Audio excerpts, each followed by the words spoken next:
Ayon po sa isa sa mga may-ari ng bahay na si Aling Celia, nanonood siya ng TV nang biglang makarinig ng malakas na lagabog.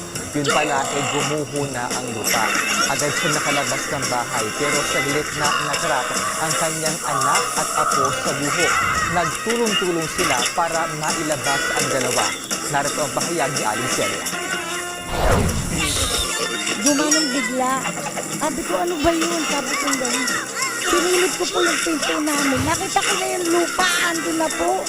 Kaya tumakbo po ako palabas. Kabang-kaba po ako. Nanginginig po yung katawa ko sa kako. Kasi po ngayon pala naranasan yung ganyan pangyayari sa bagyo.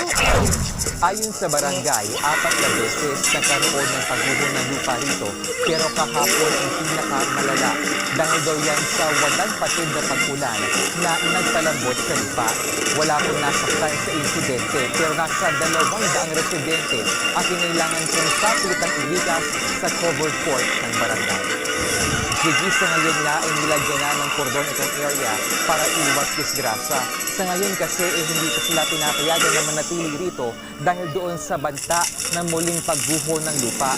Kung kailan sila makakabalik, depende raw yan sa magiging lagay ng panahon. Jiggy? Yan ang ulat ni JC Cosico mula sa Tondo, Maynila. Susunod, kung si Baste may kondisyon, si General Torre nagpapakondisyon na. Huwag kayo bibitiw, dapat una sa lahat.